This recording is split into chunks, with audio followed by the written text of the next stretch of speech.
Bonjour à tous. Pourquoi je ne traduis pas en français toutes les vidéos que j'ai faites d'interviews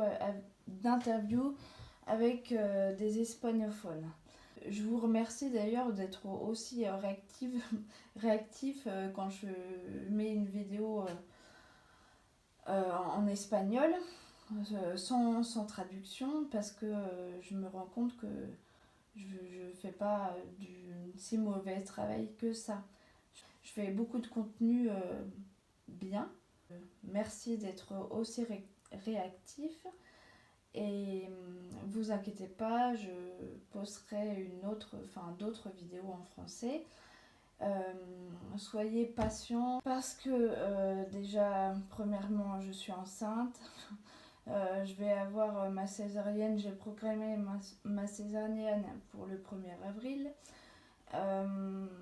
C'est une docteure qui a prévu la date.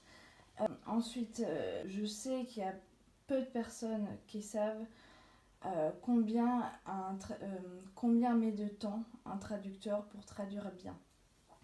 J'ai vécu aussi les gens qui ne savaient pas ce que c'était la différence entre un traducteur et un interprète.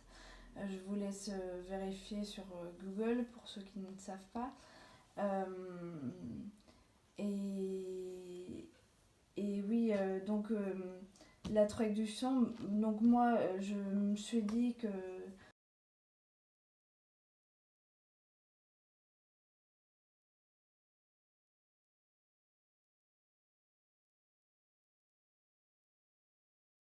et j'ai fait la traduction pour la première vidéo que j'ai faite d'une Colombienne. Elle s'appelait Laura. Elle vit en Suède avec son mari suédois. Elle a fait son AVC à 33 ans. Si vous voulez, je vous les mettrai en description pour que vous puissiez aller la voir pour ceux qui ne l'ont pas vue. Elle faisait 20 minutes. Donc j'ai traduit et c'est des sous-titres, voilà. Ce qu'il faut quand on fait du sous-titre, c'est mettre le sous-titre à la bonne seconde pour que ce soit plus fluide, évidemment. Les sous-titreurs, ils ont pour obligation de changer de sous-titre à chaque changement de scène. C'est comme ça. Et quand le personnage parle super rapidement, on ne peut pas traduire tout. Sinon le lecteur ou le spectateur il n'aurait pas le temps de tout lire. Donc on traduit que les trucs importants que voilà.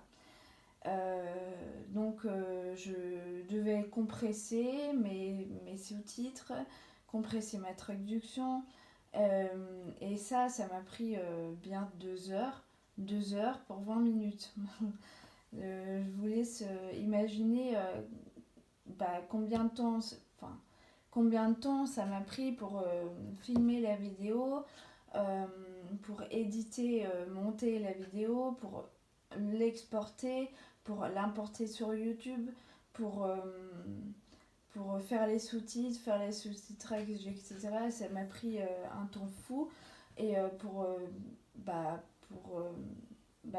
je mets des notes à chaque fois, quasiment à chaque fois dans mes vidéos. Je mets un au revoir.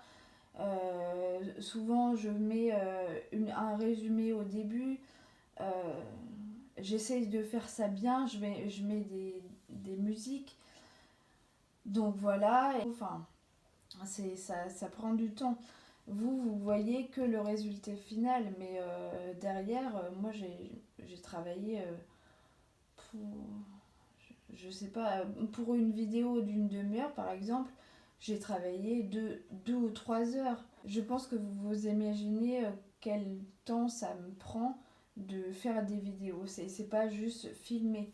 Ensuite, à chaque fois que je mets une vidéo d'une interview d'une personne hispanophone, je reçois quasiment à chaque fois un commentaire pour me dire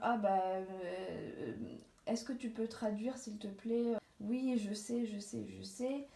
C'est pour ça que j'ai fait la première vidéo d'une hispanophone sous-titrée, mais je peux, enfin, je peux pas, je peux pas tout faire.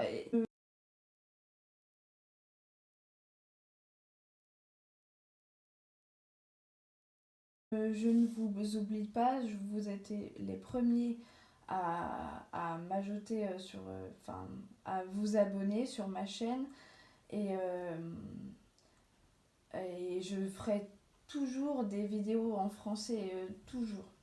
Voilà. Et je referai si, 6 mois après mon accouchement, je referai des vidéos de Français qui ont eu un AVC jeune. Voilà. Je posterai aussi une vidéo 24 heures dans ma vie. À la prochaine vidéo. Bye bye.